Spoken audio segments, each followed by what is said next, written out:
You're listening to the Digital Deep Dive, where we tackle the newest trends, strategies, and pain points shaping growth across the digital landscape. From Amazon and D2C to international expansion, join our host and e-commerce leaders across multiple industries for in-depth discussions on how to maximize your brands in the digital arena. Now, here's your host, Aaron Conant. Well, hello, everybody, and welcome back to the Digital Deep Dive. I'm your host, Aaron Conant, and today got a great friend back to talk about generative AI. So Todd Hassenfelt, just been a great friend, partner, supporter of everything that we're doing here at the Digital Deep Dive and helping educate the digital community as a whole. But, Todd, you want to jump in again, quick on a brief intro on yourself, your role, company, all that fun stuff, and then we'll jump into the conversation. No, thank you for having me back, and thank you for everything you and BWG do for the community to help all of us learn and connect. Todd Hassenfelt, I'm the e-commerce director of growth strategy and planning at Colgate-Palmolive. I'm part of the global digital organization under our chief digital officer, Brigitte King. We are tasked with digitally transforming Colgate-Palmolive and changing mindsets. My remit, amongst many things, but goes around digital shelf, e-com sales and share, and multiple other topics. And, today I know we're going to talk about generative AI. Such a new topic. I will say, my thoughts on this one are my own, or reading industry articles or talking with industry people, not necessarily just Colgate-Palmolive, but what a topic that we're going to dive into here. Yeah, it's going to be a blast. So I think if we just kick off from the standpoint of, we were just doing a dinner right on Monday night, and it was about, composable architecture, and still part of it goes sideways into like a Chat GPT. And that's only part of generative AI. But do you want to just kind of give us your brief take? Because this is what I love, is like bringing on somebody in the industry that's not sitting inside of an AI company that's trying to sell and is going to speak at the, 80,000 foot level and nobody's going to understand. Let's do a deep dive, but, keep it at a level where, I don't know. I'll kick it over to you. I'd love to hear how you look at it. Yeah, I think to keep it to the we'll call it the layman's level, so we can all kind of understand this and connect people to it, or figure out how to use it. Chat GPT is back in November when they launched it, is what kind of started the masses recognizing the potential of generative AI. And generative AI is things that can generate images, text, sounds. It's kind of the whole thing. Chat GPT at the time was part of that. And so people started using it, right? And we had the massive adoption, some of the fastest within 5 days or 1 month, going from 1 million users to 100 million. And people started talking and saying, wow, what can this do? And you see, put a prompt in or a question, and you saw the speed of a response come out. Since just in the last couple of weeks, GPT-4 has come out. And I think there's a nuance there. It's not called Chat GPT because the version from November, the old version now, only a few months ago. Which is a testament to how fast things are changing, right? Exactly. But the old version only, at least for this one, only produced text or a chat, where now GPT-4, so many different ways, it's more advanced and, breaking records on even the test, whether it's a bar exam, going from, Chat GPT was scoring in the, bottom 10%. GPT-4 is going to top 10%. But GPT-4 is doing more than just text. It's also doing images. So maybe combining some of the, DALL-E, 2 that's out there, or Midjourney that create more images. So it's more that it can do. And so I think that nuance of taking the chat out of it and it's just GPT-4 is the reason for it. But I think why it's so exciting, just overall, or one of the reasons, people are always gravitating towards convenience, right? Now I want to be very clear. There's a lot of risk, and we'll talk about that. But there's wrong answers. There's things, as I call, hallucinations, where it kind of goes off kilter and produces results that are a little scary. But from the speed of it and convenience and the potential of work efficiency, let's say, or creativity support.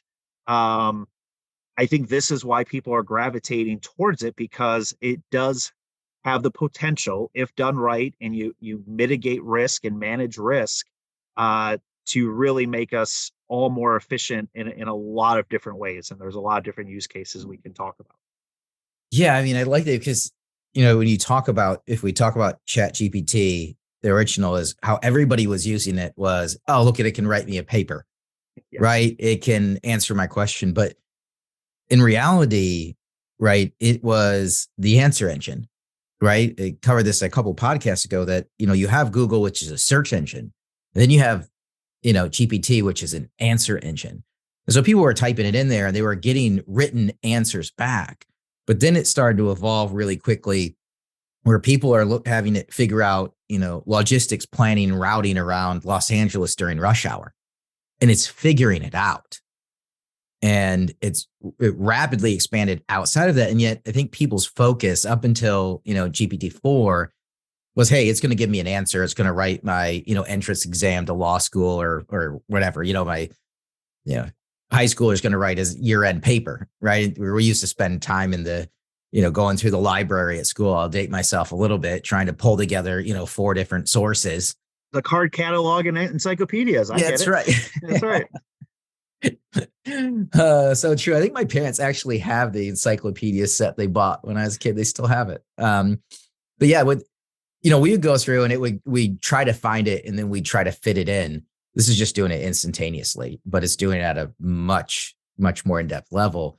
And now if it's blending in video, if it's blending in images, it's genuinely creating brand new content. And that's what's super, super interesting. But when you think about it from, where you sit, like use cases, I think that's what people want to know. People know it's out there. People know maybe they should be looking at it. Maybe they should be using it. But nobody wants to waste any time. We're in the digital space. We have 150 things to do. We have time to do 30 of them. And so when this new thing comes out and I know I should be looking at it, well, I just don't know where to start. And so how should people be looking at it for like use cases? Like, what's the best one? Is there a best one? Is there 10 best ones? Yeah, it's going to depend on your company. And I think no matter, before we start jumping into some of them, again, all use cases, you should be, especially if you're a brand, working very closely with your legal team, and working very closely with your IT team, right? Hopefully you're doing that anyways. But with this, definitely, be conferring with them and doing it collectively. Well, But let me jump in there really quick. yeah, Because that's what happened like on Amazon with AMS back in the day. And you had all these other smaller companies who didn't have massive marketing, legal, finance teams. And so you had all these brands come in and destroy it. That's what happened in direct consumer, right? These smaller companies that had removed a ton of the restrictions and, by way of naturally by their size, the liability is much smaller, right? If I'm a organic toothpaste startup, right, his liability is a lot smaller than where you're sitting. But isn't there also that side of, I want to do this as fast as I can because I don't want to miss out on that first mover advantage, or the risk just that big? Like, I don't know. It's just something that comes to mind because so many times, mid to large size companies get left behind. And that's when these small startups just go through and brands just go through and destroy it because they've got the flexibility to do it. Yeah, this is the ultimate balancing act of just what you're describing, right? The balancing the opportunity with the risk mitigation, because saying we're just going to wait till this all gets figured out, complete competitive disadvantage, no matter what your size, right?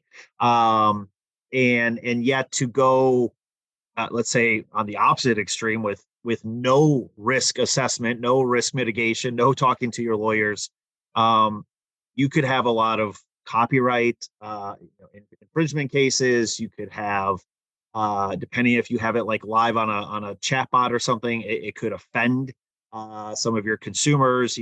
This could really go sideways. So there's a risk to it. So yeah, I think every company is going to be different and by size, but I think, as you kind of mentioned, maybe mid and large size, tend to move smaller or slower than the smaller companies.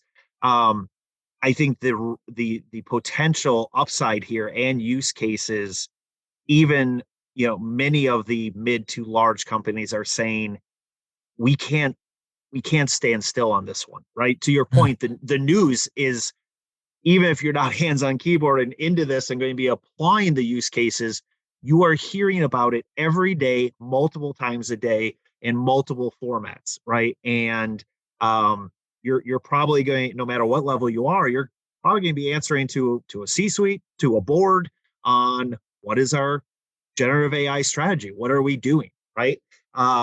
Because you can't ignore this. This isn't something maybe like retail media 5 years ago. Oh, that's a fad. Very wrong, right? But also I think it's even different, let's say, than the metaverse last year, the last 18 months, where I think the road to success or is shorter with generative AI than it is with metaverse, yet the risks are probably greater with generative AI as well.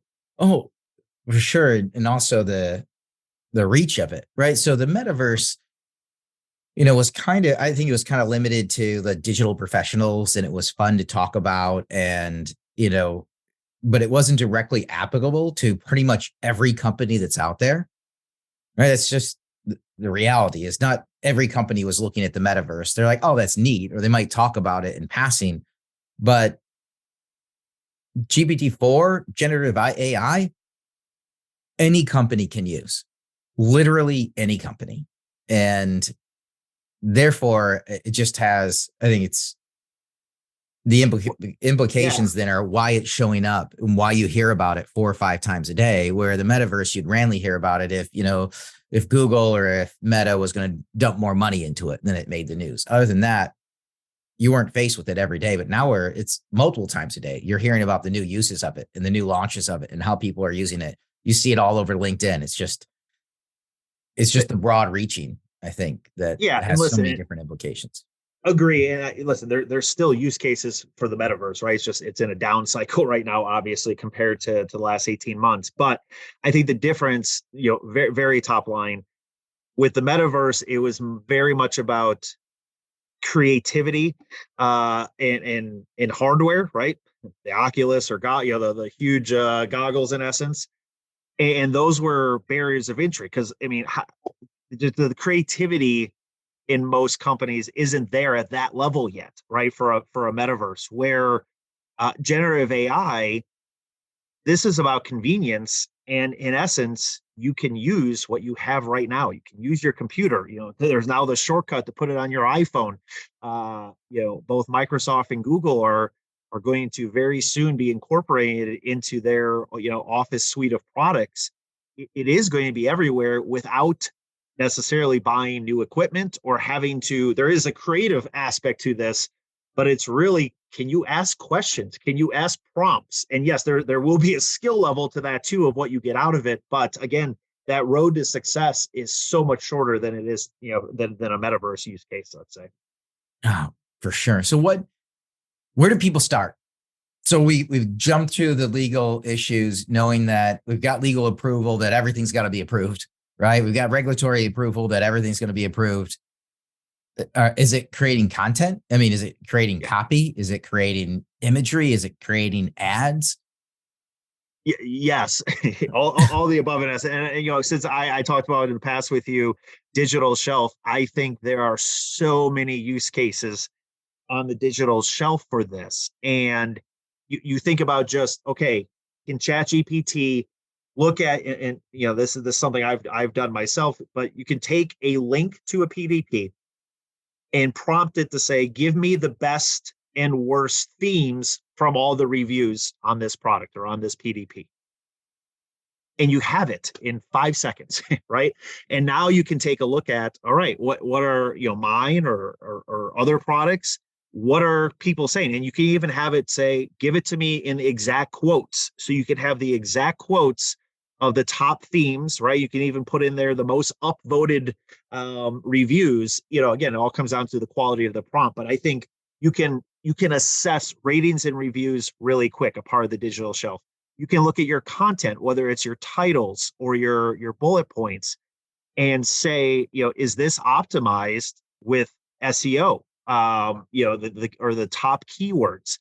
Does it, if you're looking at it even from a digital shelf quantitative standpoint, and you're supposed to have a certain number of words or characters, it can assess that and then make the recommendation. Again, always going through legal, but it can make the recommendation of how to approve it.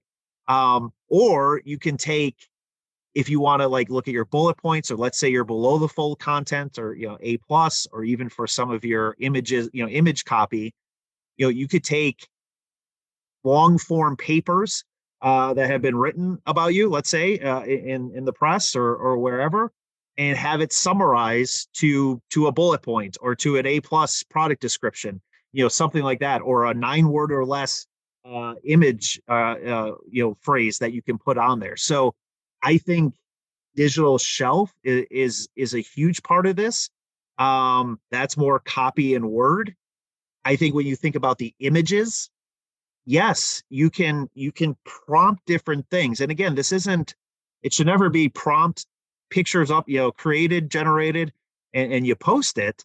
But you can have a lot of different thoughts of either, what brands would you want to maybe partner with in a collaboration. You could take your, going back to the ratings and reviews, take your reviews and generate images from what people are saying, and have that as part of now your image carousel or things that you use for social. So the image piece of it is, while there's still work to be done on the images, right? You can get some really scary or ugly ones, but at least it gives you potential creativity there. Then I think let's take it out of digital shelf, let's take it out of kind of images and go to some other departments. If I'm in investor relations, you could use a summarize, the text, the summarize of the text. Take transcripts from earnings calls and have it summarize it to key themes, right? And now you could have a little better assessment of your category of products out there. I think, speaking of legal, from all the paperwork they have to deal with. And again, you have to, this is where the risk mitigation, what are you going to put in there, make sure nothing's proprietary, anything like that. But, from a legal standpoint of summarizing documents, I mean, just a massive potential upside. And then if you're thinking about video, and I'm not recommending any, and just one that popped in my head right now, but something like Synthesia, where you could populate a script. It has, a person, call it a digital twin, not a real person, but they look like a real person. It's not a metaverse avatar. It's actually someone that looks like a person. They're just not real. They don't truly exist. They don't have a driver's license or passport. But you can do now, here's my script. I want to train my organization on this topic. And boom, now you can have that with 50 different languages, to go out to, let's say, 50 different countries with one script, right? Versus thinking of all the different editing live video you'd have to do. So, I mean, these are just some, but, I'm just trying to hone in on text, video, text, imagery, and video, and text, summarizing the text. I mean, so many different paths you could go down. I mean, we if I'm running a large organization today, I am spending the next 3 months looking for a chief AI officer. That's literally what I'm doing, because what you just described is it can be used in every part of the company, literally every part of the company, right? Find discrepancies in finance, right? It's moving so fast. You're going to have somebody internal that's going to be guiding and looking, and they're probably going to have a team, because there's a million different ways to use it. What are the 10 most profitable we can hone in on right now? Next year is going to be 15. The next year is going to be 20. Yeah. And then it's going to blow into digital. I'm just thinking when it gets built into the back end of the direct consumer experience, right? And so we just did a full day event, and Michael Secor, who we've had on the podcast at 5 New Digital, he was talking a little bit about, like the blend of getting to the metaverse and how it's going to be immersive first, right? It's going to be this time where it's going to change how we interact with the 2-dimensional screen before we get to wearing goggles all day. Most people don't want to do that, right? But, it all then bled into personalization. And so if you think on the back end, if you have that AI that's looking at the person, I've logged in to, Nike.com, right? And I click on, I want to know more about this shoe. It can generate any image based on who I am and where I live and put it in context, right? Where like it's going to be able to immediately create a new image and put it in front of me based on who I am. That's going to happen over and over again. And then we're going to get into these immersive experiences where it's going to be real time auto generating in front of you what it thinks you're most likely going to want to buy. And it's going to put it in front of you in the most appealing fashion based on who you are. And it'll mess up over time. Just like, I randomly get like a Pampers ad now, right? Even though, I've got 4 kids, but the youngest is 10 now. I just think that's funny. I don't care. Now you give me everywhere I go, it's all Pampers ad. It's a different story. But if you give me a decent ad, that's something I'm interested in, that's pretty cool. But we're going to get to a point where the limitation right now when we talk about personalization is in the back end, your PIM, your DAM, does it have the image that matches me in my customer segment? And if it doesn't, I don't get it. They get the closest match. Yeah. In the future, there's not going to be doing a closest match. It's going to do an exact match to me. Yeah. I'm glad we're having this conversation. Right? Or even like, a pet food example, right? We Colgate-Palmolive has Hill's Pet Nutrition, and what happens if we could put your dog or cat on the bag, right? Or at least on the image that as you're scrolling through, right? And or the copy has your pet's name on it. Yeah, I mean, just happens to have it. Don't get like ultra creepy, but we've got a mini golden doodle at home, right? And if you show that, that food in a mini golden doodle eating it, right? I can see now you and I sit on the inside, so we know how everything's connected, right? But most people are like, whoa, they got a mini golden doodle and it's the same name. I can see it on the collar, right? Because what have they done? They've gone out to our social media. They've looked at everything we've ever posted and they've stitched together us instantaneously and they know what to put there and it'll increase conversion. Yeah, it's going to be different for every consumer, but there is going to be, I think Minority Report, the movie, is always the one people are like, I don't want that. But do our kids want that? But do our kids want that? I think it depends, right? I don't think it's. I mean, there's probably higher percentages. Obviously, I did see, eMarketer or Insider Intelligence has put out a lot of reports already on this kind of getting some perspective from people and looking at use cases and risk as well. But one of the surveys that they had put out was and this is just in the U.S. so it wasn't global necessarily, but would U.S. consumers be more or less likely to trust AI generated influencer content, right? So maybe thinking of that Synthesia example, a format of video that would be on there, again, a person that doesn't exist, but would look like a person. Or probably some of these examples I think could fall in that we're talking about. And what was interesting is it was almost 50-50, like, trust the same amount or more was about, 47, and then 53 for distrust a little more, or distrust a great deal more. And actually that was only like in the 40s. There was, I think 14% that said, I don't know yet.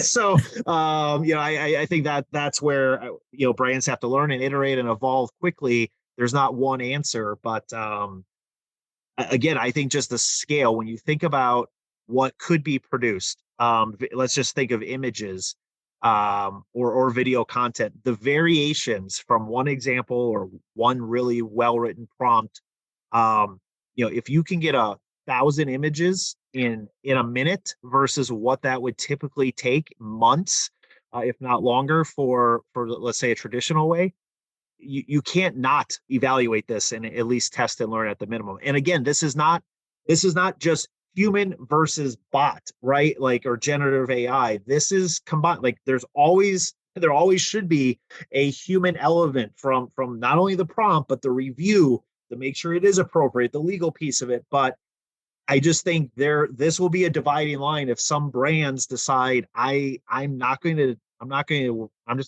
jump into this yet. I just think you fall so far behind, as things get going and people become, and brands become more comfortable with this potentially. Yeah, I mean, right now, I mean, content is so expensive and everybody's looking, to tighten the belt up. And at the same time, though, we're saying, hey, you have to A, B, C, D, E, F, G test, right? Well, all of those tests, all of those require additional assets, and all of those assets cost money. And so you have to be looking at it from a winning aspect of, hey, how can I do more testing and learning? How many can I do more ABC testing? EFGHIJ, like at this point in time, it's nonstop testing and learning. And all of that requires additional content, additional imagery, and you have to generate it fast because you want to get results fast. That's the thing, the personalization piece, right? Or even if, again, going back to digital shelf, if you're looking at it truly by what keywords are most searched by site, or what resonates the most with different audiences, and I think Visit is doing a great job of highlighting this of how one retailer's audience is different than another's, and what works from an image perspective. Yes, creative teams already are swamped, right? There's not a creative team out there is like, I'm looking for more things to do from everyone. But yeah, the variation piece and the just how you could amplify the original work into all these different variations is really exciting if it can be done right. Yeah. I'm just So, thinking right now, if I'm a CDP, I'm trying to partner with somebody who's able to generate that amount of content, because from a personalization standpoint and then deliverability standpoint, I mean, that's $1 billion business almost overnight. If you can deliver real time personalization without the cost of the asset production, wow. so think about that on a couple different fronts. One, just to your the future job titles, and I think this one's out there already. I've seen a couple people, but prompt engineer is probably the one that's come up since Wait, what? November. Prompt engineer, like, so writing the prompts in a way that the generative AI responds to, right? There is there's courses out there, right? You can go find them. I won't necessarily recommend, but there's courses that kind of like say, hey, what is the generative AI looking for, right? It's a form of SEO in essence, right? It's just what are the type of words it's looking for to get the best result, right? But I think prompt engineer is one, and I first heard that on a Benedict Evans podcast a few months ago, and then same one was a creative AI director, a creative generative AI director, right? Like, okay, how do we coordinate this? How do we get what we need? How, and then making sure it, fits the brand, or if it's what we want to do, and all that. So I think those are a couple. But with the with the image generation, the video generation, it's there is that part of the conversation has to be had. Well, I think everyone would know, okay, if it generates someone that's famous, a celebrity just somehow gets generated. Well, you can't use that if they're not partnered with you, right? I think hopefully everyone would know that. But let's just say what is the situation if it occurs? Two competing brands, are prompting an image generation thing the same way, and just so happen at the same time launch a social media campaign with the same type of images. That's one. But then there was an article in the Wall Street Journal yesterday where there's going to be some court cases on this thing, but they're saying hey, a lot of these GPT, so GPT-4 and Chat GPT in the past, but especially anything that's grabbing images or text, it is grabbing from, it's not the live internet, right? Like Chat GPT and most likely GPT-4, while they didn't say it, is from September of 2021. But that's all being the learning model is all work that is out there. So of course there's a group out there that's saying, well, if something is generated by any of these generative AI platforms, and it generates revenue from someone else, we should get a cut of whoever, we need to know the sourcing. I don't know the answer how this is going to end up, but I think it's really interesting. Like, who uses it first? Is this like a trademark thing? If we launch something at the same time, just randomly competing brands, who owns the image? I think this one came up with the person that wrote a children's book with Chat GPT and then used Dolly for the imagery. No human. At the time he went to publish it, and the author was Chat GPT, and I think this was Amazon, the self-publishing, and they said no, it has to be a human name, so he had to put his. I think they've since changed that, but I mean, these type of questions are really interesting. Of, well, who owns the content, since it's generated from the platform, but it's pulling from existing material, right? Like, I suppose we'd have to look at some case studies from the music industry, and all songs are probably a variation of one that already exists. But what's the line between copying and inspired by?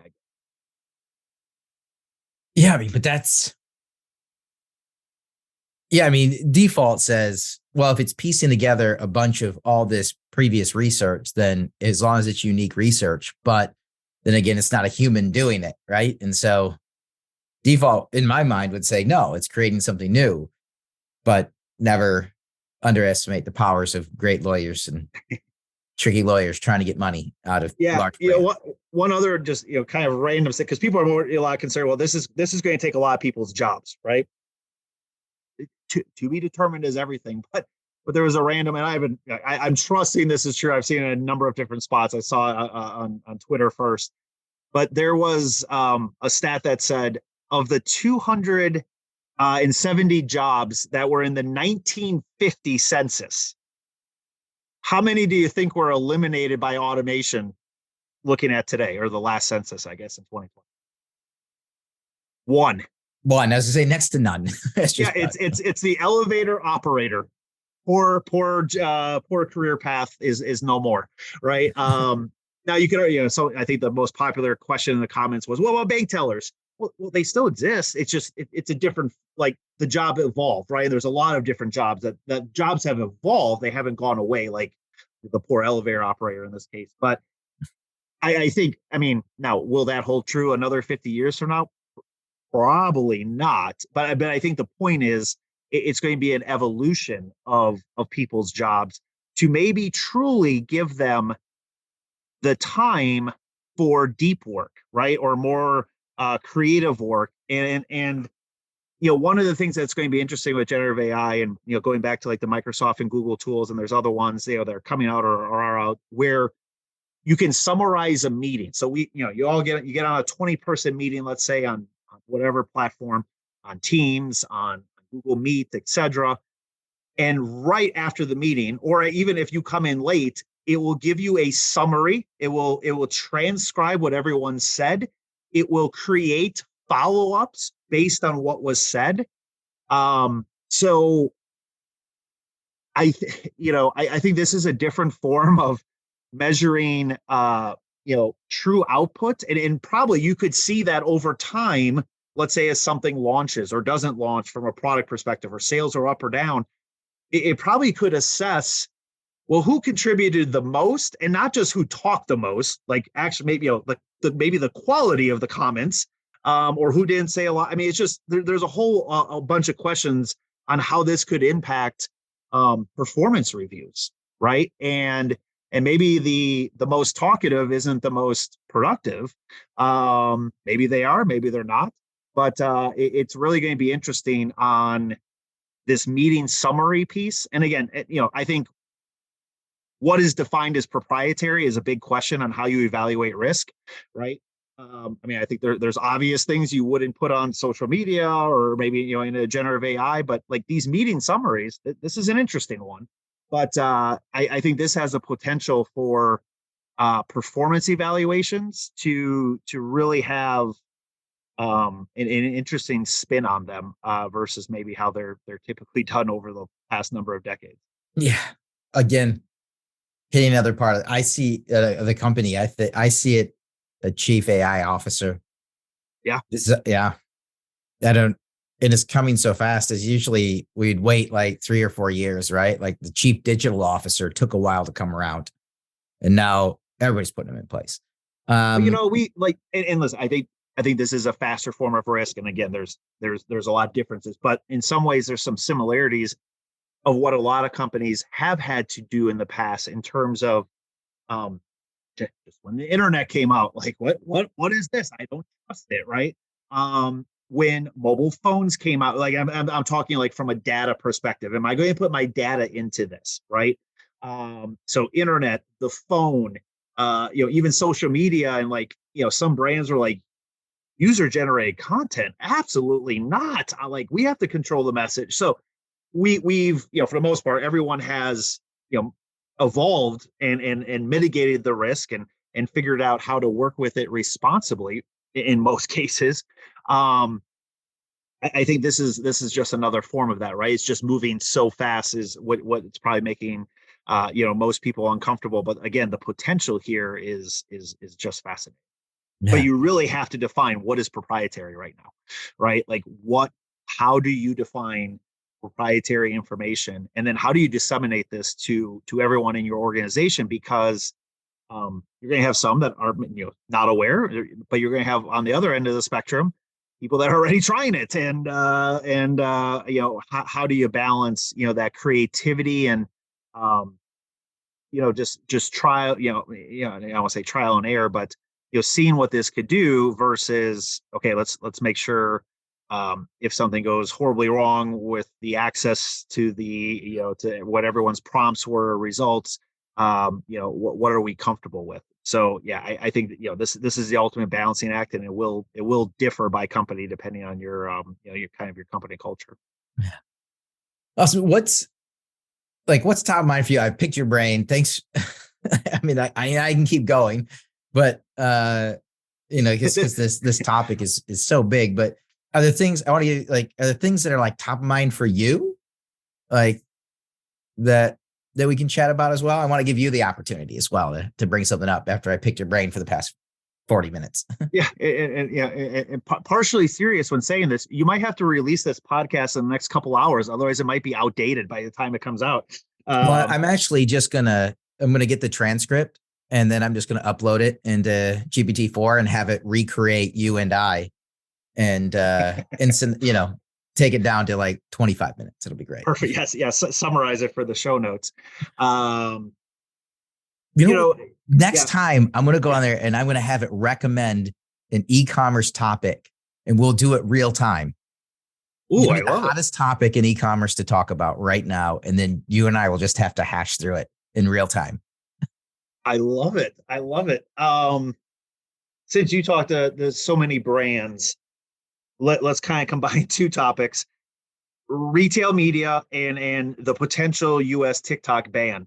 And that's potential, but funding, like, are you hearing that a lot of brands have a contingency plan if TikTok is banned? Like, where are they going to reallocate that to? And then even if that doesn't happen, what is the latest on retail media that you're hearing that people are they, not only from a funding perspective, but are they demanding or asking more of their agency partners or in-house teams of performance, looking at, how much are we spending? How well are we spending it? How nimble are we? Like, are you hearing teams and brands react at the speed of the news? Yeah. So on the TikTok front, there's not a lot of, so overall advertising is really, really cheap on the platform right now. If you look at total cost of impression. And so there's money there, but there's not a ton because conversion rate is low. So brands are focusing on creating as many TikToks as possible in hopes that one goes viral and it shows up somewhere. Maybe it's Amazon, maybe it's Walmart, maybe it's a direct to consumer site. So there's this, if I pull out a thread that nobody will actually say from a digital marketer, is if the TikTok ban happens, it makes their life easier.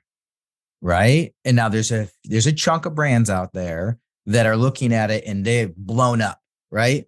These are companies that went from $200,000 overnight to $700,000. Right. Lots of money. This was a side gig and all of a sudden it made them enough money to do something, which is cool.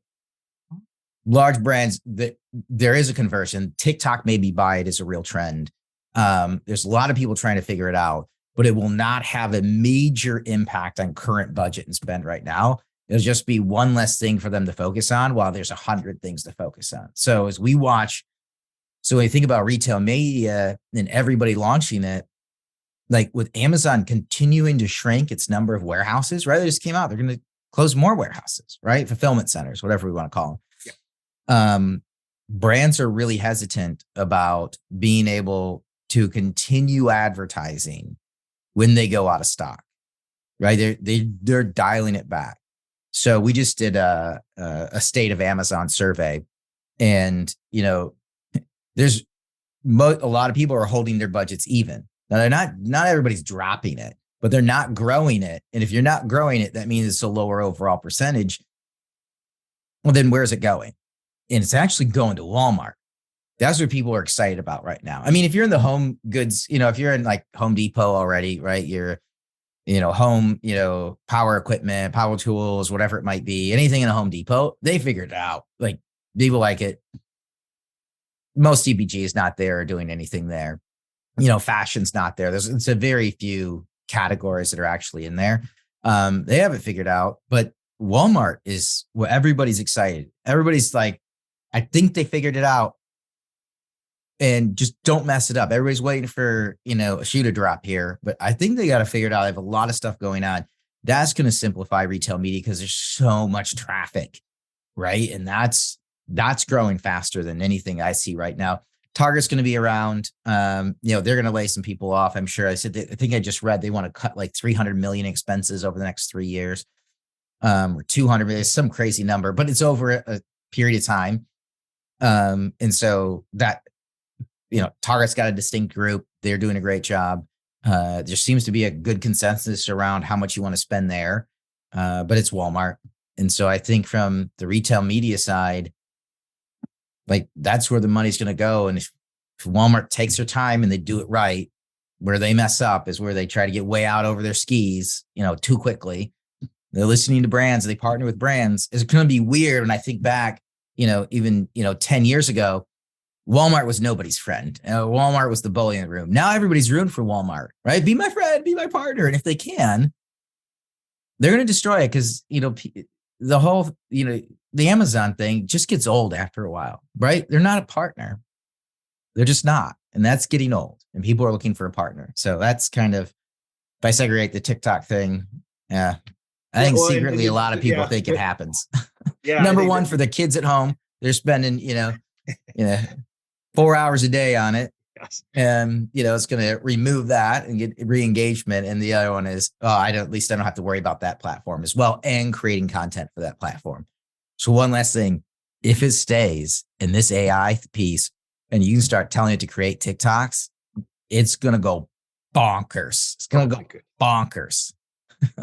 Well, that'll be an interesting test how the algorithm responds to that, right?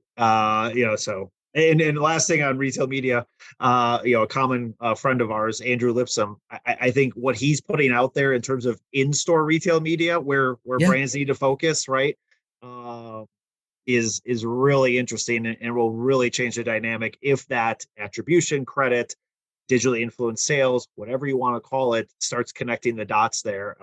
And I'm sure you would agree, kind of check out his work because where this could go and how he uses the example of when POS data was shared, from the register, and like how it impacted trade spend budgets in a positive way. Like it's just fascinating. The options for in-store retail media. Again, if it's not creepy, like we were talking earlier. Yeah, he's actually the episode right before this one. So if Nice. anybody's listening, if you want to go back, great Andrew segue Lipson, then. Yeah, he's doing an awesome job. That was a super fun, and that was the whole title is Retail Media Deep Dive. Nice. So that's a great one if anybody wants to go back and listen to it. Well, again, Todd, thanks for being such, a great friend, supporter of the network as a whole. Really enjoy these conversations. Obviously, we'll have you back a ton. But with that, thanks again, Todd. We're going to wrap up this episode of Digital Deep Dive. Thanks, everybody, for tuning in.